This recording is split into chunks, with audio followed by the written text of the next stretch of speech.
Muito boa tarde. Vamos então dar início à 12ª lição deste curso de Meteorologia.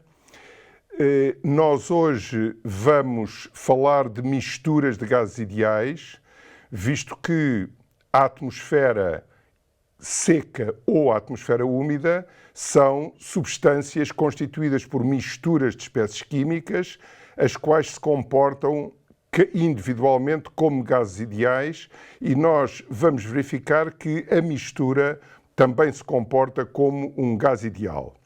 No entanto, antes disso, eu gostava de voltar a um aspecto tratado na lição anterior, que é o relativo às desigualdades da termodinâmica.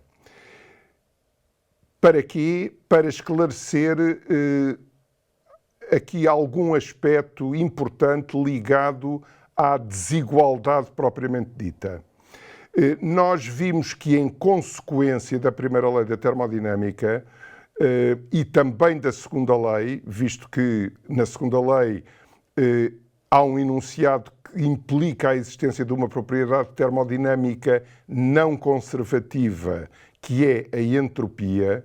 Portanto, em consequência destas duas leis, nós estabelecemos a expressão da diferencial da energia interna como du igual a TdS menos PdV. E daqui indicamos que as variáveis naturais da energia interna são precisamente a entropia e o volume, isto é, aquelas variáveis que aparecem nas diferenciais das variáveis dependentes que se encontram no segundo membro dessa expressão. Ora bem, desta expressão deduzimos rapidamente que ds é 1 sobre TdU mais P sobre T dV. Por consequência, as variáveis naturais da entropia são a energia e o volume. A seguir, definimos os potenciais termodinâmicos e, com base na relação du igual a TdS menos PdV, estabelecemos as diferenciais, as expressões diferenciais desses potenciais. Bom, e para cada caso indicamos para cada potencial as suas variáveis naturais. Assim, o potencial de Gibbs G é um potencial cuja diferencial é menos STT mais VDP, portanto as suas variáveis naturais são a temperatura e a pressão. A entalpia é o potencial cujas variáveis naturais são a entropia e a pressão. A energia livre, ou potencial de Helmholtz, é o potencial cujas variáveis naturais são a temperatura e o volume. Bom, a seguir indicamos, nós não deduzimos, indicamos as desigualdades da termodinâmica que estão aqui seriadas. Comecemos pela primeira. ΔS a U e V constantes, maior ou igual que zero. O que é que isto significa?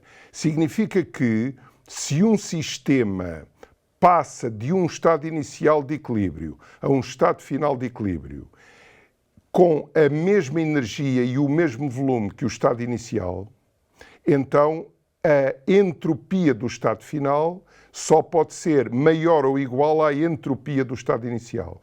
Portanto, a variação de entropia é maior ou igual que zero. Ora bem,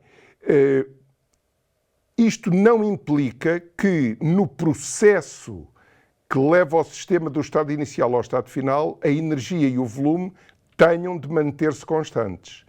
Apenas se exige que a energia e o volume no estado inicial tenham os mesmos valores que no estado final. Portanto, o processo não tem de ser, o processo que liga o estado inicial ao estado final não tem que ser isoenergético e isocórico.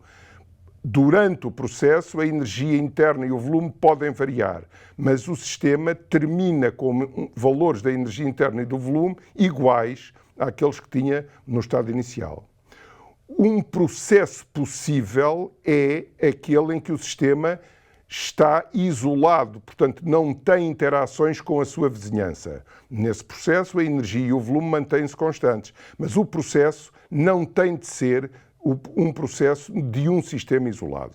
Ora bem, No entanto, a variação de entropia, como de qualquer outra propriedade, não depende do processo.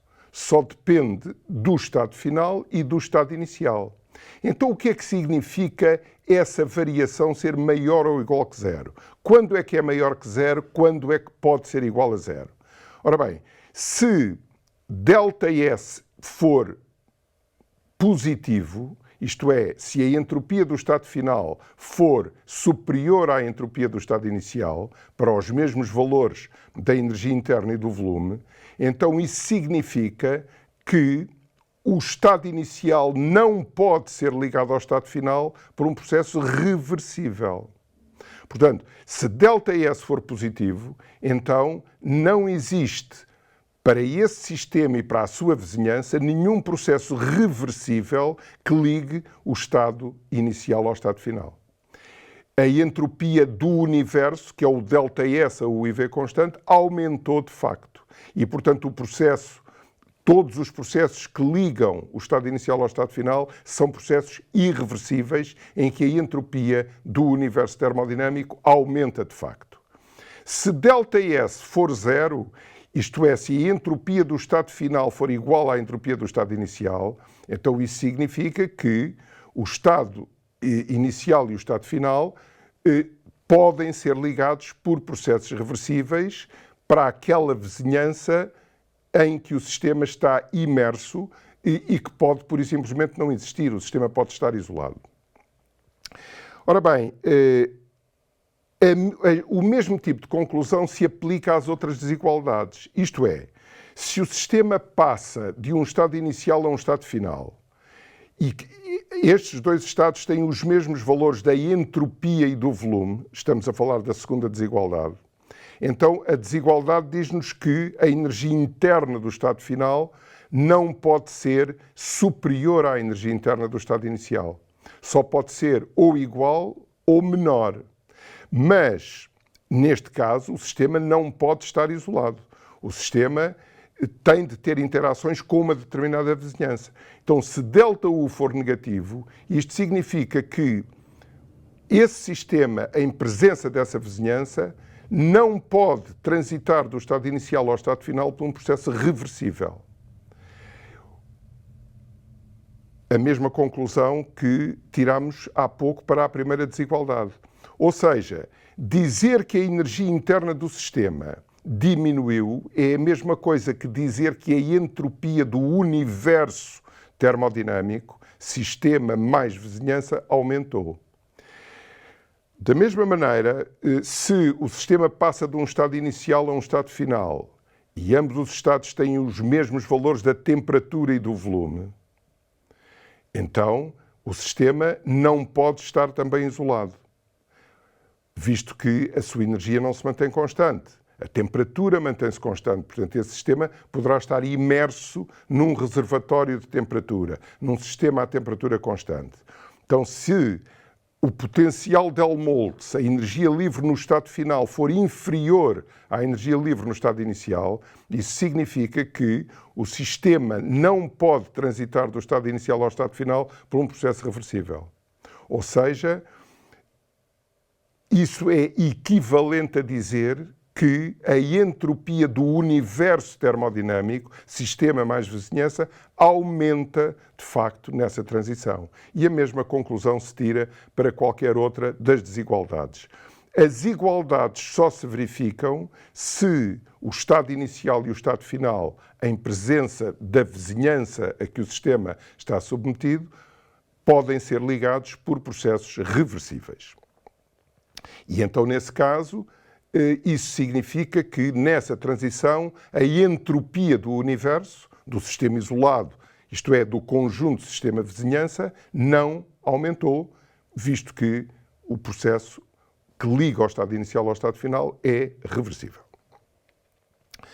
Passemos então ao tema da aula de hoje, misturas de gases ideais. Portanto, já vimos porque é que esta temática é importante, visto que o ar seco ou o ar úmido são misturas de espécies químicas que nós aceitamos se comportam como gases ideais, e vamos ver que a mistura também se comporta como um gás ideal. Então, passando a uma situação abstrata, nós vamos considerar uma mistura de N gases ideais, individualmente comportando-se como gases ideais, mistura essa que está contida num volume V grande e cuja temperatura é T grande. Temperatura na escala Kelvin. Reparem que a temperatura não depende do componente. A temperatura é a temperatura da mistura e de cada componente. Um componente genérico I, em que I é um índice que pode variar de 1 a N, um componente genérico tem massa MI, exerce a pressão parcial P índice I e é caracterizado pela densidade parcial ρ índice I e tem uma massa molar, visto que é uma espécie química, M grande índice I. O que são estas grandezas parciais? Bom, são grandezas que se referem à situação em que esse componente I se encontraria sozinho no volume V à mesma temperatura T. Então, se dentro daquele volume V onde está a mistura estiver apenas o componente I à mesma temperatura, a pressão desse componente é a pressão parcial na mistura. A densidade desse componente é a densidade parcial na mistura. Ora bem, a massa total da mistura é a soma das massas de cada um dos componentes. Portanto, M é a soma em I de M índice I. Pela lei de Dalton, e eu pus lei entre aspas porque não se trata de uma lei fundamental, trata-se de um resultado que se pode demonstrar, mas que, quando Dalton o introduziu, foi constituído como lei, visto que era um resultado, digamos, experimental. Mas, dizia eu, de acordo com a lei de Dalton, a pressão total exercida pela mistura, contida no volume V à temperatura T, é a soma das pressões parciais exercidas por cada um dos componentes. Bom, a lei de Dalton demonstra-se facilmente recorrendo à teoria cinética dos gases. Se nós pensarmos que a pressão exercida por um gás sobre uma superfície resulta dos choques das moléculas desse gás com essa superfície, se a mistura é uma mistura de gases ideais, isto significa que as moléculas de todos esses componentes se encontram afastadas umas das outras e, por consequência, os choques dessas moléculas com a unidade de área são independentes uns dos outros e, por consequência, a força exercida na unidade de área associada a esses choques é a soma das forças associadas a cada um dos componentes. De qualquer forma, é um resultado experimental, empírico, que a pressão total da mistura no volume V à temperatura T é a soma das pressões parciais. Ora bem, nós podemos escrever para cada componente, podemos escrever que, tratando-se de um gás ideal, que P índice I é RI ρ I T. RI é a constante dos gases para esse componente I, portanto é o quociente entre a constante universal e a massa molar desse componente, e ρI, a densidade parcial, é a massa desse componente I a dividir pelo volume total ocupado pela mistura. Bom, então, se pegarmos na equação PI igual a RI ρ I T e somarmos, temos que a pressão total, que é a soma das pressões parciais, é a soma de RI ρ I vezes T. Agora, P é a soma de RI ρ I vezes T. E, por consequência, desenvolvendo um pouco, RI é R sobre MI, ρ I é MI sobre V. Por consequência, pondo em evidência as grandezas que não dependem do índice I, temos RT sobre V, soma de MI sobre M grande índice I. Se multiplicarmos e dividirmos a quantidade que está no segundo membro pela massa total da mistura, Então teremos RMT sobre V, soma de MI sobre M, 1 sobre M grande índice I. Mas reparem, os quocientes MI sobre M, para I de 1 a N, são números positivos, cuja soma é a unidade, visto que a soma de MI é a massa total, e cada um dos quais é inferior à unidade. Portanto, estas quantidades MI sobre M constituem aquilo a que se chamam pesos. Por outro lado, nós aceitamos que na composição da atmosfera os componentes do ar seco estão uniformemente distribuídos dentro do volume acessível à atmosfera e, por consequência, estes pesos MI sobre M são muito aproximadamente constantes. E, por consequência, se estes pesos são constantes, nós temos aqui uma grandeza que é a soma em I de pesos, WI, a multiplicar por quantidades que são os inversos das massas molares dos diferentes componentes. Então, dado que estes pesos são constantes, nós podemos definir uma massa molar média da mistura como sendo a grandeza M barra, massa molar média, cujo inverso é a média pesada dos inversos das massas molares de cada espécie química que compõe a mistura. Reparem, a massa molar MI é bem definida. A massa molar da mistura não é uma grandeza estatística, visto que a mistura não é constituída por uma determinada espécie química. Porquê é que esta definição faz sentido? Porque aqueles pesos, as proporções de combinação na atmosfera, no ar seco, nós consideramos-las muito aproximadamente constantes. Se não fossem constantes, esta definição não faria sentido, visto que teríamos uma massa molar média que variava de ponto para ponto. Portanto, temos uma massa molar média da mistura. Então, essa massa molar média pode ser introduzida na equação anterior, P igual a RMT sobre V, 1 sobre M médio. Bom, e, por consequência, temos que P igual a RMT sobre V, 1 sobre M médio, e agora a constante universal dos gases a dividir pela massa molar média da mistura dá-nos uma constante dos gases para a mistura, um R índice M de mistura, que é também uma grandeza constante. Não é uma constante universal, como já não eram os R índice I, mas é uma constante. Por outro lado, M sobre V, a massa total da mistura a dividir pelo volume, é a densidade da mistura. Por consequência, temos P igual a R da mistura, ρT. Ora bem, claro que este ρ é a soma dos ρ parciais. A densidade da mistura é a soma das densidades parciais. No caso do ar seco, a massa molar média da mistura é 28,9. E, consequentemente, a constante dos gases para o ar seco, o R índice M para o ar seco, que nós vamos passar a designar por R índice A, é a constante universal a dividir por 28,9, o que dá 287 joule por quilograma por Kelvin.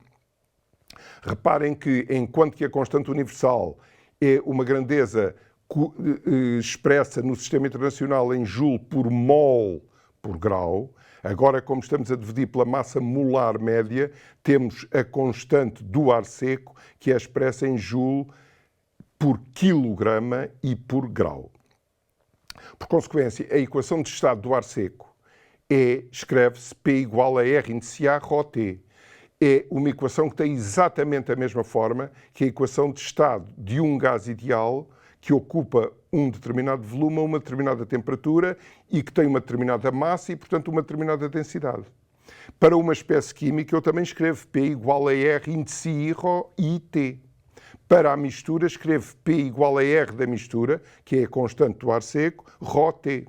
Portanto, é uma equação formalmente análoga à equação de estado dos gases ideais. Só que agora não temos um gás, temos uma mistura de gases.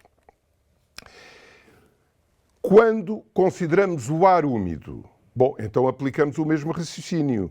A pressão total é a soma das pressões parciais, pela lei de Dalton, portanto, é a pressão exercida pelo ar seco mais a pressão exercida pelo vapor d'água, e, por consequência, essa é a pressão total, que é igual à soma em I de RI ρI vezes T. Agora temos R do ar seco, ρ do ar seco, mais R do vapor d'água, ρ do vapor d'água, vezes a temperatura Kelvin. Por que é que não definimos uma constante dos gases para o ar úmido? Bom, porque a proporção de combinação do vapor d'água não é constante. Portanto, se quiséssemos proceder como anteriormente, nós teríamos um M do vapor d'água a dividir pelo M total, que é uma grandeza variável de ponto para ponto. Por consequência, para o ar úmido, não faz sentido definir a massa molar média do ar úmido e a constante dos gases para o ar úmido. Temos que deixar as quantidades que dizem respeito ao vapor d'água explicitadas na equação.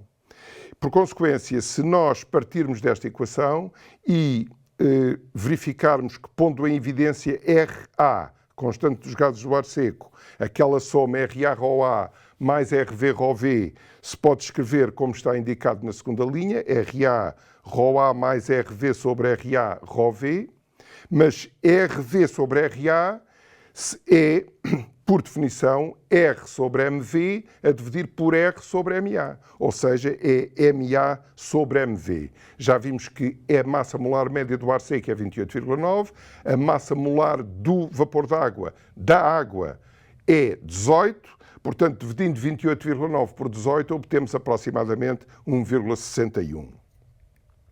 E, por consequência, aquela soma RA-ρA mais RV-ρV é RA, que multiplica ρA mais 1,61 ρV.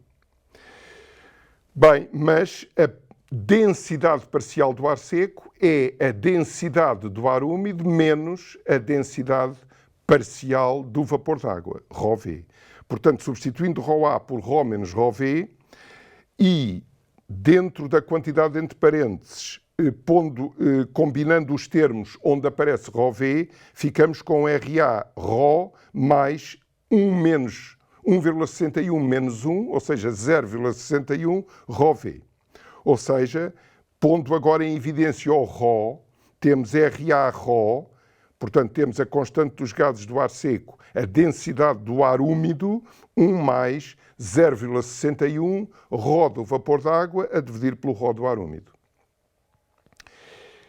Este quociente ρV sobre ρ é, obviamente, uma grandeza adimensional. É também a massa de vapor a dividir pela massa total de ar úmido. Ora bem, este quociente entre a massa de vapor e a massa total de ar úmido, que é a massa de ar seco mais a massa de ar úmido, é designada por umidade específica. Portanto, a umidade específica de uma amostra de ar úmido é o quociente entre a massa de vapor que se encontra nessa amostra a dividir pela massa total do ar úmido. É uma grandeza sem dimensões e, por consequência, não tem unidades atribuídas. O ρV, a massa de vapor a dividir pelo volume total, chama-se umidade absoluta. Esta grandeza tem dimensões e no sistema internacional exprime-se em quilogramas por metro cúbico. Bom, mas sintetizando, a equação de estado do ar úmido é, por consequência, P igual a RA-ρ 1 mais 0,61 Q vezes T. Não esquecer que o Q é uma grandeza sem dimensões e designa-se por umidade específica. É uma das grandezas que se utiliza em termodinâmica para especificar o conteúdo em vapor d'água de uma mistura, que neste caso é uma mistura de vapor e de ar seco. Ora bem, se nós, pegando nesta expressão, definirmos uma temperatura T índice V, que se designa por temperatura virtual, visto que não é uma temperatura sensoriada por um termómetro, é o produto da temperatura por uma quantidade adimensional superior ou quando muito igual à unidade, que é 1 mais 0,61 Q, então se designarmos este produto, que tem dimensões de temperatura, por temperatura virtual, então a equação de estado do ar úmido escreve-se P igual a RA ρ T índice V. TV, T índice V, que é maior ou igual a T. Quando é que a temperatura virtual é igual à temperatura real? Quando o ar não tem umidade. Portanto, quando a massa de vapor for zero e tivermos apenas ar seco. Portanto, a temperatura do ar seco e do ar úmido, a temperatura é T. A temperatura virtual é um conceito inventado por nós. Para quê? Para que a equação de estado do ar úmido seja formalmente análoga à equação de estado de um gás ideal. Mas reparem, há duas diferenças fundamentais. É que a constante R não é a constante da mistura, é apenas a constante dos gases do ar seco. E a temperatura, T índice V, não é a temperatura da mistura. É o produto desta temperatura por um fator que contém o conteúdo em vapor de água da mistura e que é variável, claro. Ora bem, então, qual é o significado da temperatura virtual? Bom, se nós compararmos esta equação P igual a RA ρ T índice V com a equação de estado do ar seco, RA ρ A T, então vemos que a temperatura virtual é a temperatura que o ar seco deveria ter para, à mesma pressão, ter a mesma densidade do ar úmido. Portanto, se eu tiver uma amostra de ar seco com a mesma densidade e a mesma pressão de uma amostra de ar úmido, a sua temperatura do ar seco é a temperatura virtual da amostra de ar úmido. Bem, então, destas duas equações, PA igual a RA ρ A TA, P igual a RA ρ T índice V, nós podemos concluir o seguinte, e estas conclusões são muito simples, mas são importantes, porque também há certas confusões por vezes, acerca de comparações entre ar seco e ar úmido. Então, comparando estas duas equações, nós vemos que uma amostra de ar seco, à mesma pressão e temperatura que uma amostra de ar úmido, é mais densa que a amostra de ar úmido. Porquê? Porque se a amostra de ar seco está à mesma pressão e à mesma temperatura que a amostra de ar úmido, ρ índice A é o ρ do ar úmido vezes um fator superior à unidade. Portanto, ρA é maior que ρ e, por consequência, o ar seco é mais denso que o ar úmido à mesma pressão e temperatura. Bom, isto é, já vimos, uma amostra de ar seco com a mesma pressão e densidade que uma amostra de ar úmido está a uma temperatura superior à do ar úmido, porque essa temperatura é a temperatura virtual, e, finalmente, uma amostra de ar seco à mesma temperatura e com a mesma densidade que uma amostra de ar úmido, encontra-se a uma pressão inferior àquela em que se encontra o ar úmido, visto que P é P índice A 1 mais 0,61 Q. Portanto, P é maior que PA. Portanto, essa amostra de ar seco está a uma pressão inferior à do ar úmido, com a mesma temperatura e a mesma densidade. Vamos agora considerar um processo que é muitíssimo importante na atmosfera, que é o processo adiabático de um gás perfeito. Nós não vamos já pensar na atmosfera, vamos pensar num gás perfeito, em geral, e vamos considerar que uma amostra de um gás perfeito é submetida a um processo adiabático. O que é que isto quer dizer? Quer dizer que o seu estado se vai alterar, mas não há trocas de calor entre o gás que a amostra contém e a vizinhança. Pode, quando muito, haver interações com a vizinhança, e há mecânicas, trabalho, mas não há trocas de calor, portanto não há interações térmicas por hipótese. Ora bem, então nós vamos considerar uma partícula de um gás ideal de massa unitária, portanto, se quiserem 1 grama ou 1 quilograma, que fica sujeito a um processo adiabático reversível. Ou seja, a um processo em que não há trocas de calor, nem há fenómenos dissipativos como o atrito, por exemplo. Então, este processo adiabático reversível é um processo isentrópico. É um processo em que a entropia do gás que está nessa amostra não varia, não muda de valor no decurso do processo. Porquê? Porque dS é igual a dQ reversível sobre T. Se dQ reversível é zero, dS é zero. Portanto, um processo adiabático reversível é um processo isentrópico. Este conceito de partícula é o conceito designado na literatura inglesa por parcel. Portanto, a partícula na literatura inglesa está designada por parcel, portanto, não se deve traduzir por parcela. Não se trata de nenhuma parcela, trata-se de uma partícula, isto é, uma porção de um gás, portanto, de uma substância na fase gasosa e que se comporta como um gás ideal. Ora bem, então, nós podemos pegar na expressão termodinâmica que nos dá a diferencial da entropia quando expressa em termos da temperatura e da pressão. Portanto, temos, por definição de diferencial, temos ds igual a ds dt dt, a P constante, mais ds dP a T constante dP.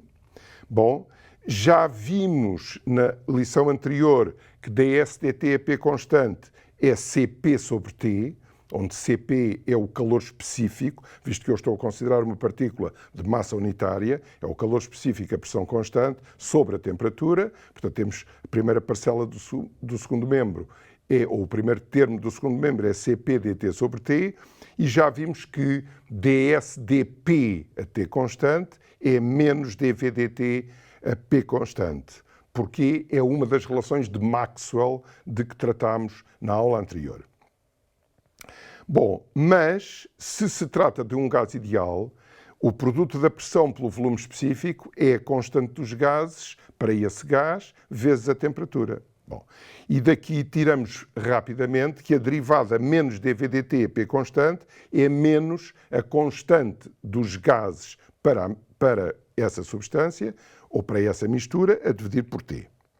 Portanto, substituindo, para uma partícula de um gás ideal, nós podemos escrever que ds é Cp dt sobre T menos R do gás dP sobre P.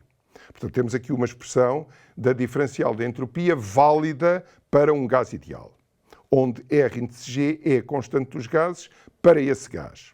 Quer se trate de uma espécie química, quer se trate de uma mistura de gases ideais. Ora bem, nós queremos considerar processos isentrópicos, adiabáticos reversíveis. Portanto, a entropia dessa partícula não varia. Logo, nesse processo, ds, que está associado a variações de temperatura e a variações de pressão, é zero. Por consequência, se ds é zero, Cp dt sobre T tem que ser igual a R índice G dP sobre P para todos os estados que são atingidos durante o processo. Ora bem, agora, se o gás ideal for, além disso, perfeito, isso significa, como já vimos na última aula, que o calor específico e a pressão constante é ele próprio uma constante. E, consequentemente, eu posso dividir ambos os membros desta equação por Cp. No segundo membro aparece o quociente R do gás sobre Cp, que nós vamos designar por K, e por consequência escrevemos dt sobre T igual a K dP sobre P, mas dt sobre T é a diferencial do logaritmo de T, dP sobre P é a diferencial do logaritmo de P, multiplicado por K temos a diferencial do logaritmo de P levantado a K, e, por consequência, se as duas diferenciais são constantes, os logaritmos são iguais a menos de uma constante e, consequentemente, nesse processo adiabático, a quantidade T sobre P levantado a K não varia. É um invariante, visto que, como digo, o primeiro membro tem que ser igual ao segundo. Portanto, os logaritmos são iguais. Se os logaritmos são iguais a menos de uma constante, as funções são iguais e, por consequência, temos que este quociente tem que permanecer invariante ao longo do processo adiabático. Só para termos uma ideia da ordem de grandeza de K para uma atmosfera seca. Então, para uma atmosfera seca, temos RA sobre CP do ar seco, portanto, temos 287 sobre 1004 Joule por quilograma Kelvin, o que dá aproximadamente 0,286. Por consequência, o que é que significa este resultado? Significa o seguinte, que se uma partícula, se uma porção de um gás ideal é submetida a um processo adiabático reversível, durante o processo a temperatura e a pressão variam, mas a entropia não varia. Logo, tem de existir durante o processo uma relação entre a temperatura e a pressão. Eles não variam independentemente uma da outra. E essa dependência exprime-se precisamente no resultado anterior. O quociente da temperatura pela potência K da pressão é sempre o mesmo. Ou seja, a partícula passa por estados em que temperaturas e pressões são diferentes, de estado para estado, mas o quociente entre T e P levantado a K vale sempre o mesmo. É um invariante e trata-se, portanto, de um invariante para a mesma partícula. Portanto, de um invariante lagrangiano. É um invariante individual. É aquela partícula que está sujeita a um processo adiabático reversível, portanto, um processo termodinâmico com estas características. A sua temperatura e a sua pressão variam ao longo do processo, mas o quociente entre a temperatura Kelvin, ou a temperatura na escala Kelvin, e a potência K da pressão, vale sempre o mesmo. É um invariante lagrangiano. Lagrangiano no sentido de que se refere sempre ao mesmo indivíduo, à mesma partícula, cujos estados termodinâmicos vão mudando no decurso do tempo. Ora bem, mas nós podemos exprimir este invariante em termos de uma grandeza com dimensões de temperatura. Como? Bom, então se o quociente T sobre P levantado a K é um invariante, eu posso escolher uma pressão de referência, que é uma constante, e por consequência o quociente passa a exprimir-se em termos do numerador, que é uma quantidade com dimensões de temperatura. Ora bem, essa pressão convencional é escolhida como sendo um valor aproximado da pressão atmosférica à superfície do globo, que é da ordem de 1000 hectopascal. Portanto, essa constante de referência P00 é escolhida como 1000 hectopascal. Bom, e o invariante exprime-se em termos de uma grandeza com dimensões de temperatura e essa grandeza, θ, designa-se por temperatura potencial. Por consequência, eu posso escrever que num processo adiabático reversível, eu vou esquecer, entre aspas, o reversível, vou apenas falar em processo adiabático, mas está subentendido que tem que ser um processo não dissipativo. Então, T sobre P levantado a K é igual a θ sobre 1000 levantado a K, onde θ é a temperatura potencial. Então, θ é 1000 sobre P levantado a K vezes T. Portanto, se uma partícula que está a uma determinada temperatura e pressão, Tp no segundo membro, fica submetida a um processo adiabático, θ, dado por esta expressão, nunca muda no decurso do processo. É o invariante no decurso do processo, porque T sobre P levantado a K é um invariante. Ora bem, nada de novo, portanto, esta quantidade chama-se temperatura potencial e esta equação, que é a equação de definição de temperatura potencial, é a equação de Poisson e o índice K, R sobre Cp, é o índice de Poisson para esse gás, considerado que no nosso caso vai ser o ar seco, por exemplo. Portanto, por isso é que eu já estou a dizer que o índice K é o RA sobre CP, não tem que ser. Eu posso ter um gás ideal que não seja o ar seco, o R do gás é o que for e o CP do gás é o que for, então tenho o índice de Poisson desse gás. O facto de estar aqui a introduzir RA sobre CP é porque nós estamos interessados em aplicações à atmosfera e não em aplicações termodinâmicas em geral. Ora bem, então reparem, eu tenho aqui esta equação, que é a equação de Poisson, a equação de definição de temperatura potencial, mas reparem, em todos os pontos da atmosfera há partículas, num determinado instante. Cada uma dessas partículas tem uma determinada temperatura e está sujeita a uma determinada pressão. Portanto, eu posso calcular o θ de todas as partículas da atmosfera num determinado instante. Claro que esses θs mudam de ponto para ponto, porque diferentes partículas têm diferentes θs. Então, porquê que θ é um invariante? É um invariante lagrangiano, isto é, se uma dessas partículas que nesse instante tem um determinado θ, determinado pela temperatura e pressão a que está sujeita, se uma dessas partículas ficar submetida a um processo adiabático, então o θ inicial mantém-se durante o processo adiabático. Mas o θ de uma dessas partículas é, obviamente, diferente do θ de outra partícula que está noutra posição. Ou seja, esta equação de definição de temperatura potencial permite-me definir o campo da temperatura potencial. Em cada ponto do espaço ocupado pela atmosfera num determinado instante, eu posso atribuir uma temperatura potencial, que é a temperatura potencial da partícula que lá se encontra nesse instante. Agora, eu só posso concluir que o θ é um invariante se ele se referir sempre à mesma partícula, cujos estados vão variando num processo adiabático. Ou seja,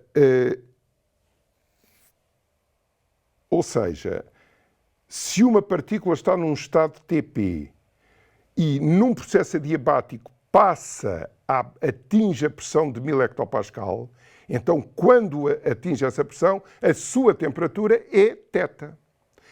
Mas durante o processo, eu tenho T's e P's diferentes, os P's não são 1000 hectopascal, mas o quociente T sobre P levantado a K é sempre o mesmo e, portanto, o θ que eu calculo quando a partícula atinge os 1000 hectopascal é o mesmo θ de qualquer dos estados porque a partícula passa durante o processo adiabático.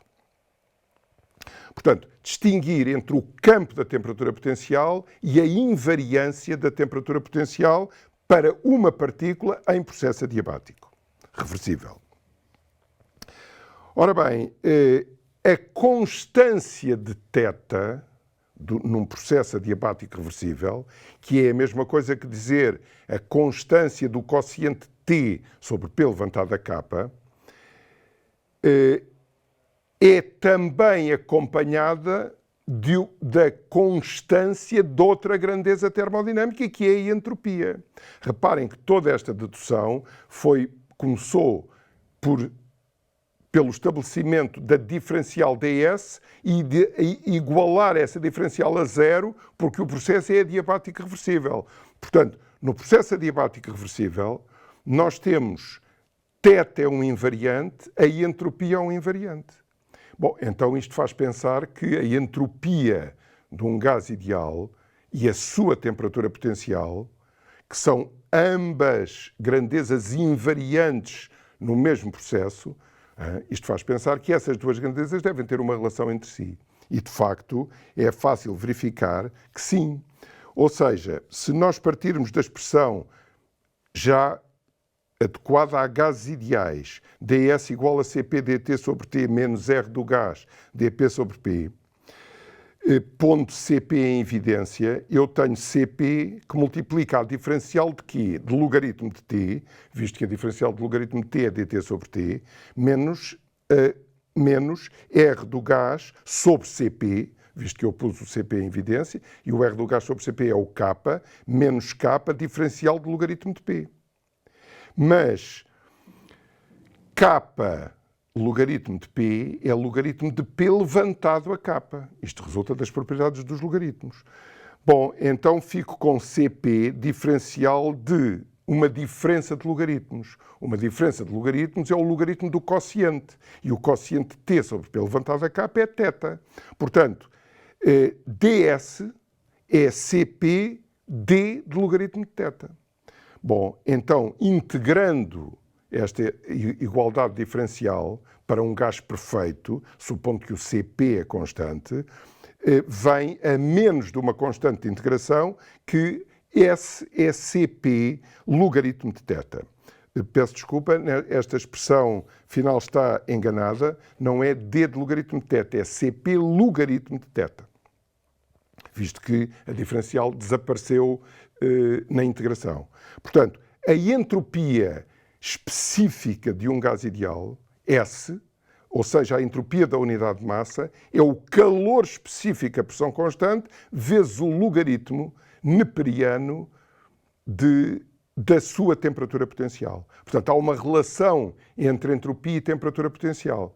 Se a partícula, em consideração que está à temperatura potencial θ e tem uma entropia específica S, for submetida a um processo adiabático, então quer S, quer θ permanecem constantes durante o processo. Se eu quiser considerar as diferentes partículas da atmosfera no mesmo instante, então cada uma tem o seu θ e cada uma tem o S que lhe corresponde e que é calculado por CP logaritmo de θ. Ora bem, nós terminamos assim os principais aspectos da termodinâmica clássica que são relevantes para gases ideais e para misturas de gases ideais e, por consequência, que são relevantes, muito relevantes para a termodinâmica da atmosfera. Em particular, estudámos um processo muito importante na termodinâmica da atmosfera, que é o processo adiabático, e na próxima lição vamos aplicar tudo isto que já demos e as expressões já estabelecidas. Por que é que na atmosfera os processos adiabáticos são importantes? Bom, porque os processos atmosféricos decorrem com uma relativa rapidez e o ar é um mau condutor de calor. E, portanto, nós podemos aproximar os processos atmosféricos a processos adiabáticos. E daí a importância dos processos adiabáticos na termodinâmica da atmosfera. Outra coisa, se nós considerarmos as temperaturas potenciais de todas as partículas que compõem a atmosfera no mesmo instante, e se atribuirmos a θ um determinado valor, por exemplo, 280 Kelvin, então isso significa o quê? Que θ é o campo da temperatura potencial. É uma função de XYZ. Para um dado XYZ, eu tenho uma partícula nessa posição. E essa partícula tem esse θ, determinado por essa função. Se eu digo que essa função é constante e, por exemplo, igual a 280 Kelvin, então eu estou a estabelecer uma relação entre as coordenadas das partículas que compõem a atmosfera. Isto é, estou a considerar apenas aquelas partículas cujas coordenadas x, y, z são tais que o θ vale sempre o mesmo e vale 280 Kelvin. Ora bem, quando eu tenho três variáveis e estabeleço uma relação entre elas, só duas são independentes. Então, o lugar geométrico das partículas ou dos pontos ocupados pela atmosfera em que a temperatura potencial vale sempre o mesmo é uma variedade a duas dimensões, ou seja, é uma superfície. Portanto, se eu num dado instante calcular o θ de todas as partículas que compõem a atmosfera e escolher um valor para θ, aquelas partículas que nesse instante têm todas esse mesmo valor determinam uma superfície dentro da atmosfera, que é uma superfície isoteta, portanto é uma superfície θ constante e é, por consequência, uma superfície isentrópica, visto que todas essas partículas, tendo o mesmo θ, têm a mesma entropia específica. Se agora imaginarmos que uma dessas partículas é submetida a um processo adiabático, então o θ dessa partícula não vai alterar-se no decurso do processo. Ou seja, essa partícula vai mover-se sobre essa superfície isentrópica. Por consequência, reparem que eu posso definir pela equação de Poisson o campo da temperatura potencial ou da entropia, posso definir superfícies θ constante e já sei que uma partícula que esteja sobre uma dessas superfícies, uma vez submetida a um processo adiabático, vai mover-se sobre essa superfície. Bom, isto tem consequências porque isto vai nos permitir considerar que as superfícies θ constante são superfícies coordenadas. Em vez de falar da altitude z da partícula, eu posso substituir z por uma coordenada física que é a temperatura potencial e que permanece constante no movimento da atmosfera desde que este movimento seja em condições adiabáticas reversíveis. Mas veremos isso mais tarde. Até à próxima lição.